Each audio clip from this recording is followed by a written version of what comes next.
Muy buenos días, señores diplomantes. Mi nombre es Carlos Alberto Pérez Gil. Me ha correspondido dirigir esta sesión titulada Fundamentos filosóficos de los derechos humanos desde la perspectiva de la fenomenología. Buena parte de este discurso está en mi primer volumen sobre filosofía para juristas principiantes, pero me concentraré en el tema de la fenomenología, que constituye el primer capítulo del segundo volumen de este proyecto intelectual. Como bien lo indica el título, vamos a buscar los fundamentos filosóficos de los derechos humanos desde la perspectiva de la fenomenología. Habría que aclarar entonces el título mismo de la sesión. Los fundamentos entonces se refiere a las razones por las cuales algo se sustenta, algo es. Y entonces, daría razones de cuál es la razón de existir de algo. Y lo filosófico pues se refiere a un tipo específico de conocimiento, que es el conocimiento filosófico, como lo hay el conocimiento científico, el conocimiento técnico, el conocimiento artístico, etcétera, etcétera. Simplemente que el conocimiento filosófico posee unas cualidades específicas que podría sintetizarse como una intencionalidad a la búsqueda de dar razones universales de un algo, o encontrar unas razones o principios que fundamentan ese algo, ese problema, ese objeto o principios. Otro tema que hay que aclarar es el tema de la fenomenología. Ocurre que desde la misma filosofía pues hay distintas posturas universales, casi que incontables posturas universales. La fenomenología entonces es una concepción de principios del siglo pasado, exactamente en el primer tercio, que es un proyecto de evolutivo propuesto por Edmund Husserl, que culmina de alguna manera con propuestas de la filosofía desde Descartes, pasando por Kant, y que culmina con Habermas. Entonces, hacemos una parada en la fenomenología como paso previo para explicar la última gran postura, que es la postura de la acción comunicativa de Habermas. La fenomenología, insisto, entonces es inaugurada por Edmund Husserl, que tiene su procedencia desde la matemática. Sus inquietudes fueron inicialmente matemáticas.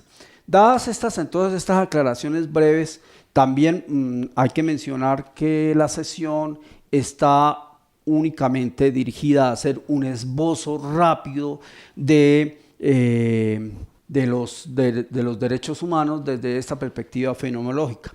Pero otra de las características que hay que aclarar es que la perspectiva filosófica siempre requiere hacer rodeos necesarios para que de tal manera que al final de la postura se entienda cuál es su propuesta. Es decir, las posturas filosóficas en últimas son recoger elementos de posturas pasadas para hacer una renovación, una intersección, una acomodación, una explicación de fenómenos no explicitados en pasadas concepciones. Habría que decir entonces que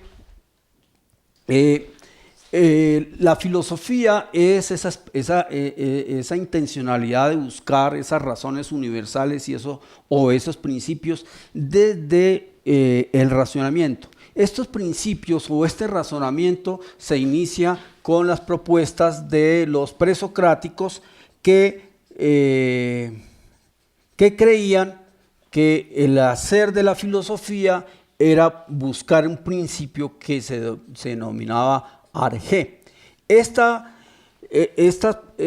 intencionalidad se origina con Tales de Mileto, como ustedes lo saben, pero que al al cabo de varios personajes como Anaximandro, Anaxímenes, Demócrito, etcétera, etcétera, pasan un grupo o una escuela que son los pitagóricos. Los pitagóricos creían que el arjé estaba determinado o se encontraba en los números, y los números entonces son la expresión de realidad, o de otra manera, en toda realidad posible están los números. Esta realidad entonces es interpretada como una confluencia de expresiones, digámoslo así, idealistas en los objetos, y parte de la tarea del ser humano era encontrar esos números que para los griegos se concretaban en las tetractis.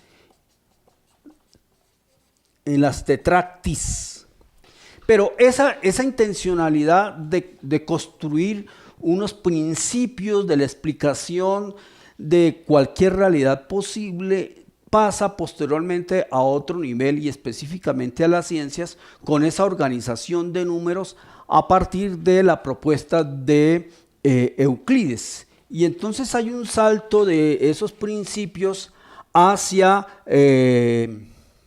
la axiomática. La axiomática sería el conjunto de principios que permiten explicar el mundo. Inicialmente, esta axiomática tiene aplicación en la ciencia del espacio, es decir, la geometría.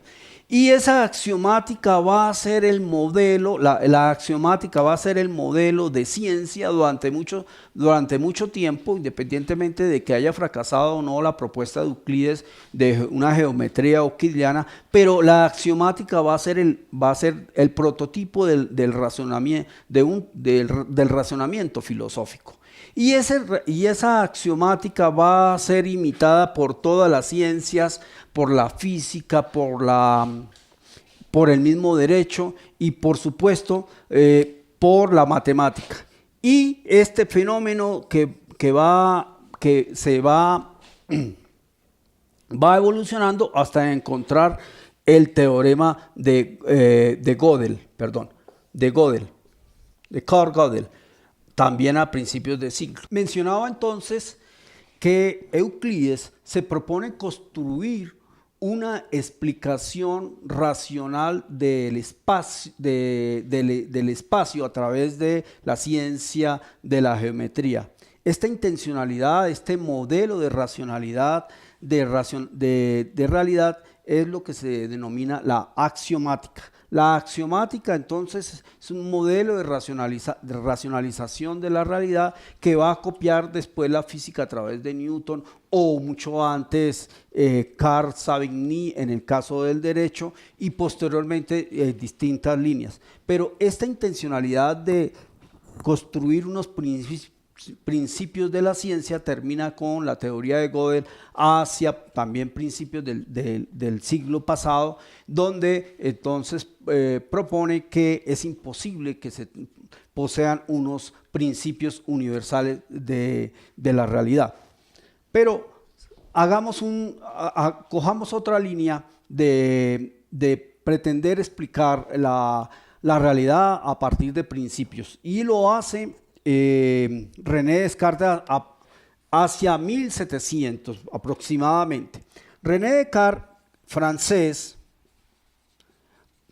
a través de su método que aprendió en su colegio en Fletcher, propone que existe una metodología para hallar esos principios, y ese principio o esa metodología es la duda como método, lo que se llama la duda metódica. Descartes, a través del método de la duda, llega a encontrar el principio también primero de una racionalidad absolutamente válida o universal. Es entonces la duda el instrumento para encontrar ese principio indubitable que le va a permitir construir la realidad. Y lo va a hacer entonces inicialmente a través del discurso del método y posteriormente a través de una obra que va a partir la historia del pensamiento en dos. Son las meditaciones metafísicas. A través de las meditaciones metafísicas va a encontrar entonces que el mundo, a través de esos diferentes pasos, primero dudando sobre los conocimientos que le han tenido como fuente la sensibilidad, y luego los conocimientos que ha traído a través de los sueños, y luego los conocimientos que le han trascendido a través de la fe, va a terminar afirmando que existen dos tipos de objetos: la res extensa y la res cogitans. Es decir, que existen las cosas y existen también las cosas, una cosa que piensa, y es en última lo que va a denominarse el cogito o el pensamiento. El pensamiento entonces es un objeto, pero no es cualquier tipo de objeto. El pensamiento es la condición para conocer la res extensa o cualquier objeto posible. El pensamiento entonces es la condición para conocer esta res extensa o la objetividad. Hoy podría, o después podría hablarse de que este conocimiento, este pensamiento es la subjetividad. Entonces, la subjetividad es la condición de pensar la objetividad. Esto a nadie se le había ocurrido. Es decir, es el individuo, si quieren ustedes de forma más sencilla, es la psiquis, es la experiencia psíquica la que determina la realidad. Yo quisiera contar que se me ha ocurrido un ejemplo para que entiendan los estudiantes el descubrimiento que hace Descartes. Si existiera una tercera bomba mundial que eliminara únicamente los seres humanos, todos los seres humanos, ¿qué quedaría? No quedaría nada. Y no queda nada porque el mundo, la naturaleza, las montañas, el cielo azul, la belleza, la justicia, solo es de los seres humanos, solo es construida por la subjetividad, solo tiene sentido para los seres humanos. Entonces, si se extinguen los seres humanos, no habrá mundo, porque no habrá mundo que lo piense. De esta manera Descartes va a descubrir esa condición. La subjetividad es el condicionante de construcción de la realidad. Y vamos entonces ya apuntalando de alguna manera nuestro objetivo de buscar los derechos humanos. Por eso entonces, para el mundo es determinante que entender que desde Descartes la realidad, la explicación racional se inicia con el hombre, con la posibilidad de explicar la realidad en términos humanos, no en términos divinos como tradicionalmente había ocurrido. Por ello, la modernidad la inaugura Descartes con este pensamiento. Pienso, luego existo. Es decir, el ser humano existe porque construye su propio mundo. Después del pensamiento cartesiano, de las propuestas de Kant, al descubrir la condición de la subjetividad como posibilidades de construir una realidad o de construir una objetividad, aparece Kant hacia mediados del siglo XVII y hace una propuesta mucho más compleja para explicar la realidad. ¿Por qué? Porque lo que va a hacer Kant es explicar y cómo es posible que la subjetividad construya conocimiento universal. ¿cómo es posible que una subjetividad individual construya una objetividad universal a través de la ciencia? Su propuesta es entonces lo que se conoce con el nombre de criticismo, simplemente porque hace análisis, porque a ese análisis le llama crítica. Y habrá entonces una crítica de la razón,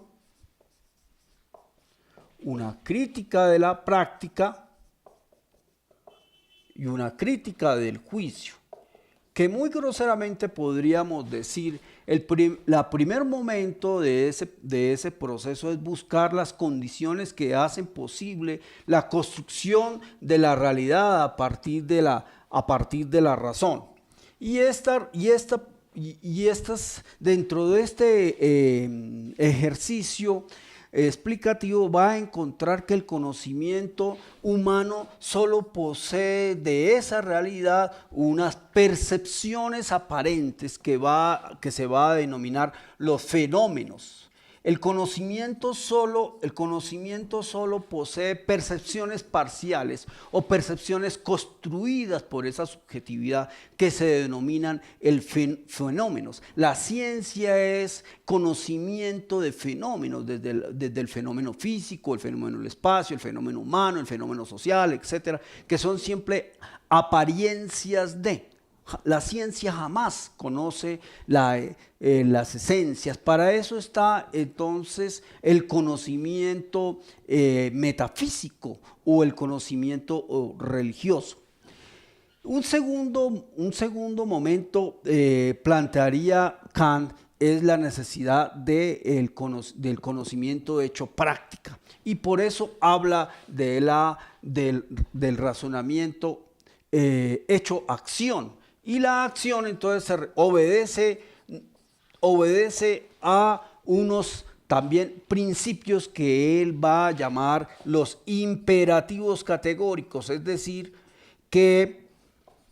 imperativos categóricos, que quiere decir que los seres humanos debemos comportarnos en términos de moralidad o eticidad de acuerdo a unos principios que obligan al individuo a saltar los obstáculos empíricos, circunstanciales, para cumplir los deberes. Por ejemplo, y esos principios se enuncian como obra de tal manera que tu manera de actuar sea tan personal que sea universal. Es decir, que uno debe tratar de practicar, de accionar su vida con base en unos principios de uno mismo y no como imitación de otros sujetos. Y esa individualidad y esa identidad de las acciones va a determinar que a su vez pueda ser imitable. Y la crítica del juicio se refiere básicamente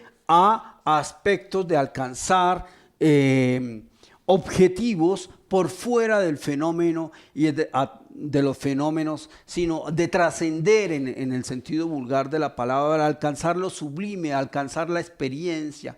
Y la experiencia solo es posible, ese tipo de experiencia es el conocimiento religioso o el conocimiento artístico. Y entonces viene toda la discusión religiosa y toda la discusión alrededor de Dios y de la moralidad y la eticidad y por supuesto la creación artística. Recojamos un poquito de lo que hemos mencionado. Descartes habla o descubre la subjetividad.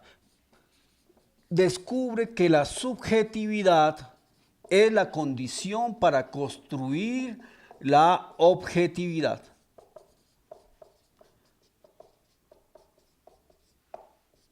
Sin embargo, Descartes no explica cómo es posible que la subjetividad construya la objetividad. Y eso entonces lo explica Kant a través de su sistema, que es el criticismo. Pero sin embargo también Kant queda corto al explicar ¿Cómo es que se construye la objetividad?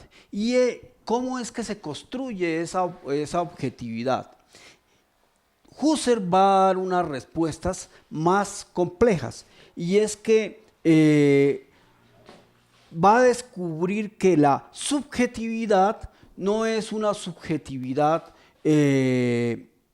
única o singular, sino que la subjetividad de construcción de mundo es básicamente una intersubjetividad. Es decir, es posible la construcción de objetividad si y solo si asisten otras subjetividades. De otra manera, el mundo es una construcción de comunidad de subjetividades, y eso es lo que me propongo explicar a continuación. La obra de Husserl es supremamente extensa y supremamente compleja, que llevaría que en las facultades de filosofía generalmente abarca mínimo 2 semestres al tratar de conocer este pensamiento, pero lo vamos a hacer a grandes rasgos. El punto de partida, por supuesto, es Descartes, es Kant, y de hecho él recoge el pensamiento o la metodología de René Descartes a través de la duda. Una de sus obras es precisamente las meditaciones cartesianas, en la que a través de los distintos capítulos va a determinar cómo es posible que superar las propuestas ontológicas de Descartes. Husserl va a mostrar que entonces va a mostrar, insisto, en que la subjetividad construye la objetividad, pero que esa subjetividad es una subjetividad colectiva, comunitaria, social, cultural, etc. Y para eso entonces se propone mostrar que existe en el conocimiento sus dos niveles, una objetividad de un lado que va a llamar también lo pensado,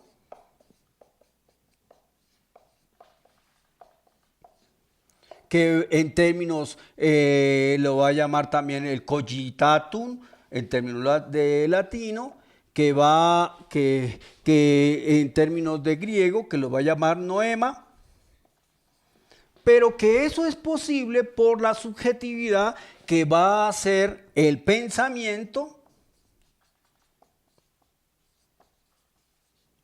que va a ser el cogito, o que va a ser la noesis. De otra manera, el conocimiento es una construcción dual entre objetividad y subjetividad. No hay entonces no hay un objeto del pensamiento, si no existe entonces el pensado. Se debe insistir entonces que Husserl recoge las discusiones o las conclusiones a las que ha llegado Descartes y Kant.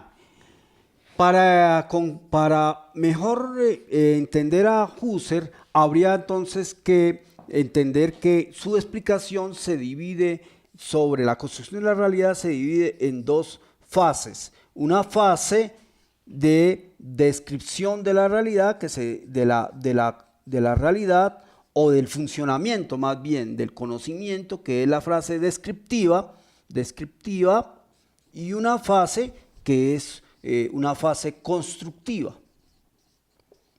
Insisto, en la fase descriptiva y la fase constructiva se va a determinar la relación entre la objetividad y la subjetividad, entre lo pensado y el pensamiento. En la fase descriptiva, entonces, va a mostrar Husserl que, en la misma línea de Descartes y Kant, que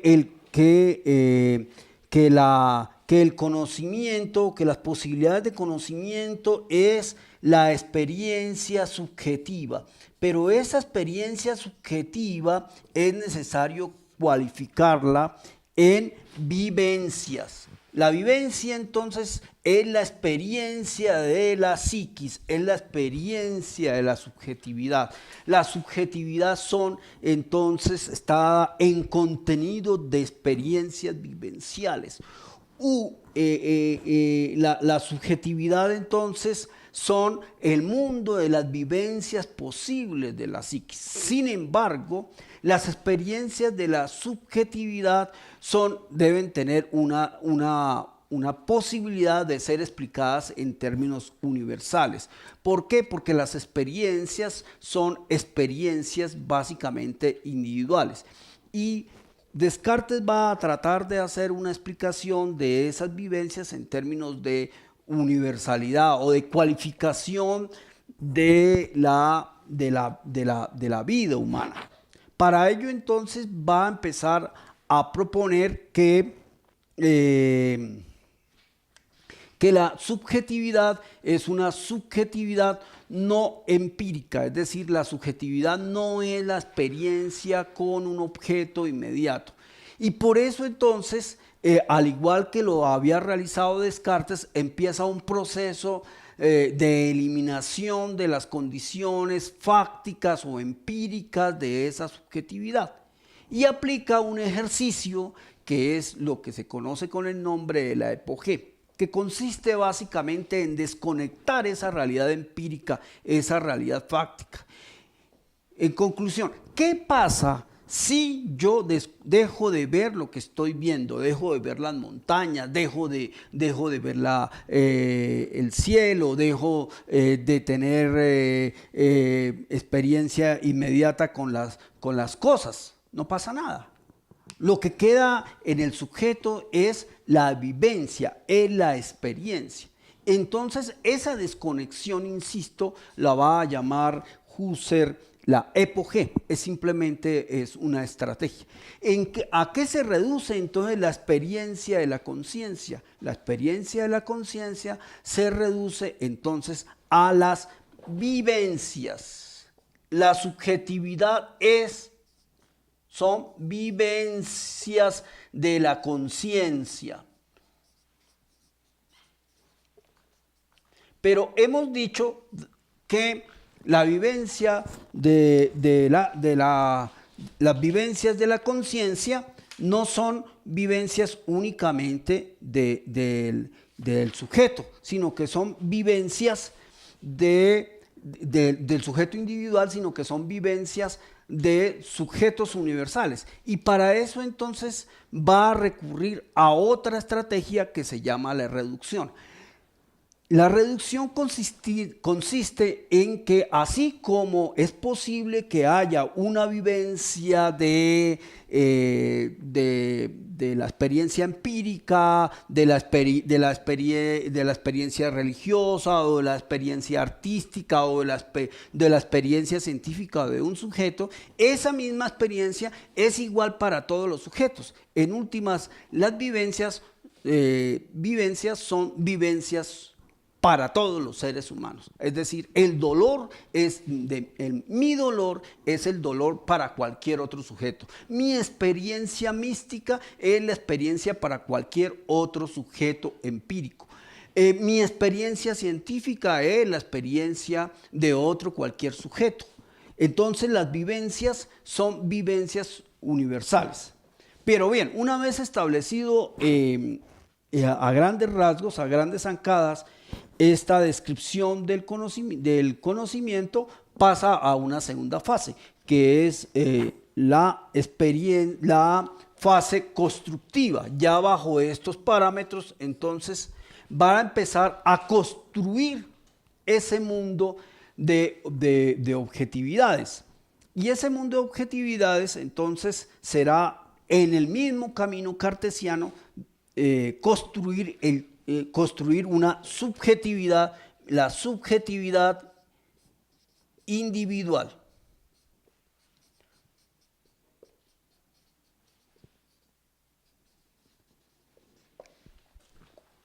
¿cómo entonces puedo ya dar razón de que existe una, o cómo es esa subjetividad individual? Y va a decir, son experiencias vivenciales individuales únicas e idénticas e irrepetibles, es decir, la experiencia con Dios, la experiencia en mi universidad, la experiencia con mi novia, la experiencia con mi pasado, la experiencia con mi futuro. Son mis experiencias, son únicas y son irrepetibles. Ningún sujeto puede tener esas experiencias individuales. Entonces la subjetividad, la construcción de la subjetividad hace entonces que esas experiencias, insisto, que esa experiencia de la realidad sea una experiencia individual irrepetible. Pero demos un segundo paso. Sin embargo, esa experiencia mía, esa experiencia del yo, esa experiencia del ego, también es una experiencia del otro que no es yo, de mi otro yo, de mi otro ego, de mi alter ego.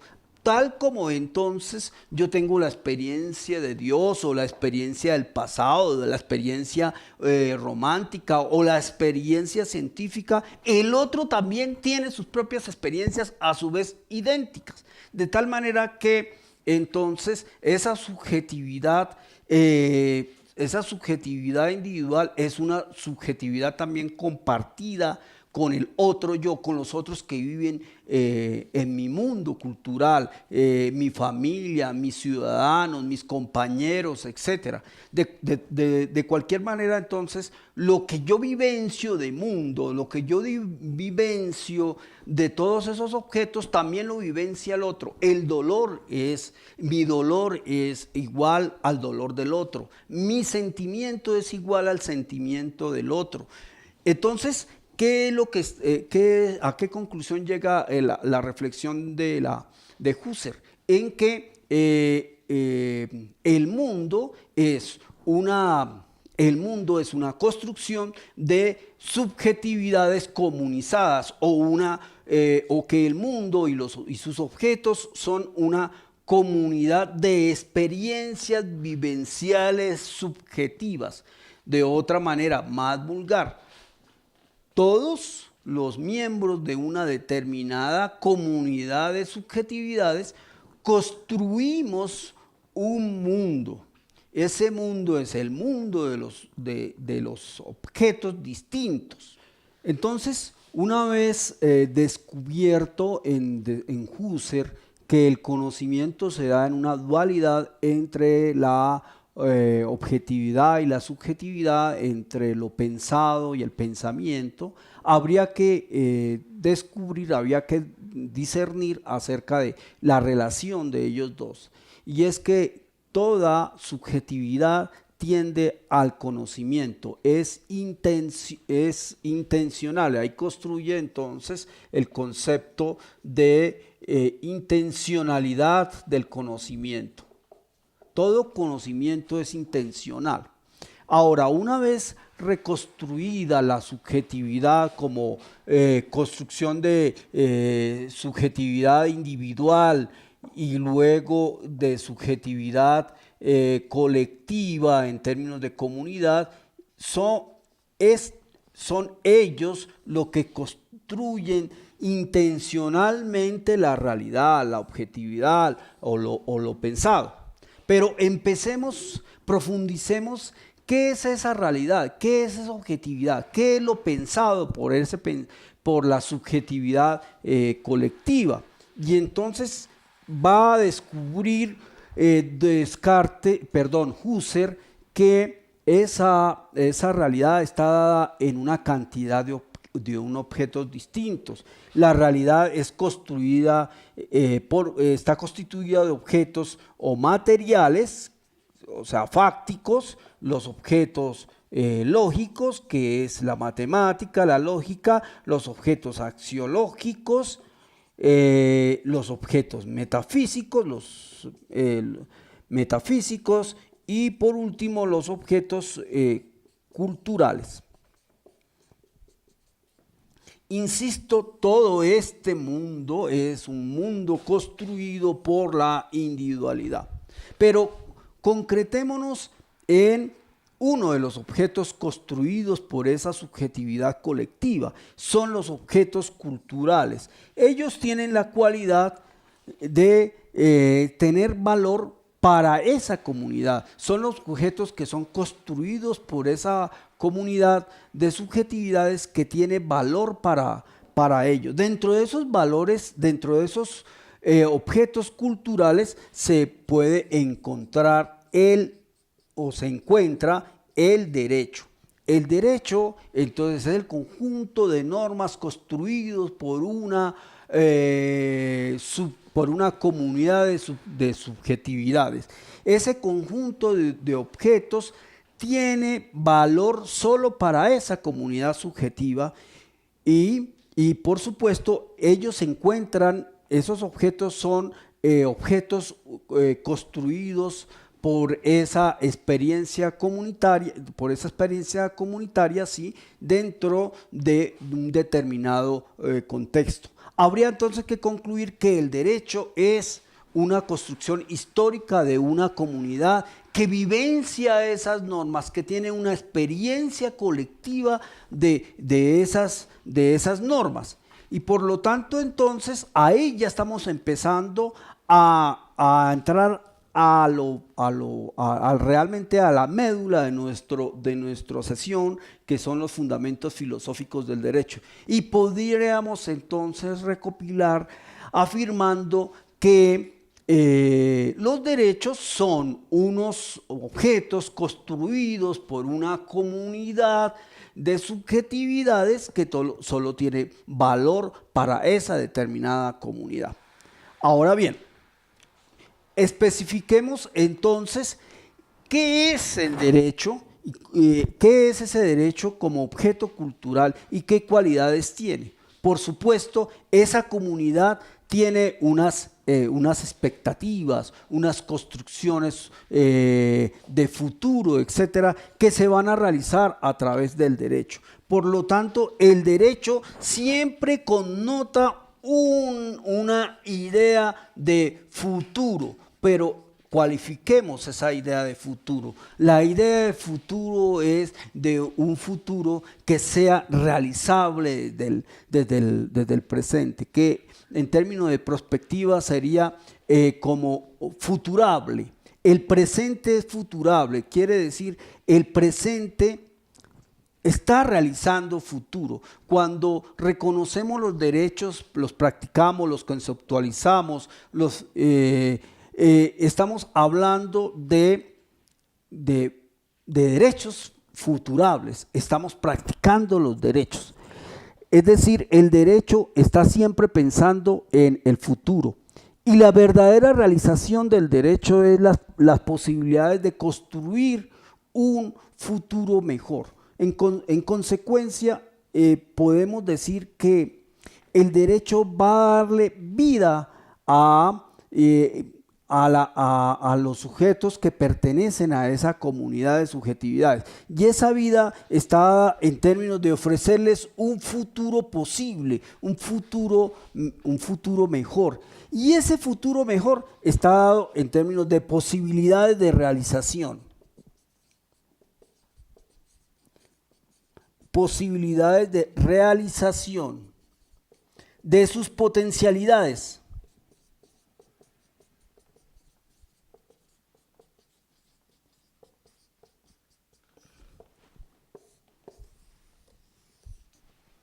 Y ahí estamos llegando entonces al núcleo problemático que va a resolver la fenomenología. Y es que para el caso de los derechos humanos, entonces, el derecho es el medio a través del cual se puede construir un futuro que dé posibilidades realizables a las potencialidades de cada individuo. Un individuo que tiene potencialidades de distinta índole, artísticas, potencialidades racionales, emotivas, etcétera, etcétera. entonces el derecho debería ser el medio adecuado para constituir esas posibilidades y esas potencialidades. En conclusión, entonces, sin embargo, hay que decir antes de concluir parcialmente que el derecho no es la fuente, es el medio por el cual se conoce, se puede realizar estas posibilidades de realizar esas potencialidades. Y por eso entonces se propone que desde la fenomenología lo fundamental es la construcción de ese futuro. Y para el caso colombiano podríamos afirmar que el acabar con unas situaciones fácticas de un conflicto posibilita que existan otras posibilidades para realizar las potencialidades de los colombianos. Hablar de los derechos humanos no es más que hablar de abrir la puerta a que los sujetos, a la comunidad de colombianos, a la comunidad subjetiva de colombianos, posean otras posibilidades distintas, y las otras posibilidades distintas es realmente los derechos, o se concreta en el derecho humano, en los derechos humanos. Los derechos humanos sería la realización de esas posibilidades. A eso se concreta entonces la propuesta de la fenomenología jurídica. Y desemboca esa fenomenología de esa propuesta filosófica a propuestas específicamente jurídicas, como es la fenomenología jurídica, que proponen que el derecho sea un derecho vivenciado, que no es el conocimiento de la realidad jurídica en abstracto, sino que es el derecho hecho práctico y realizado a través de posibilidades de realizar esas potencialidades. Muchas gracias.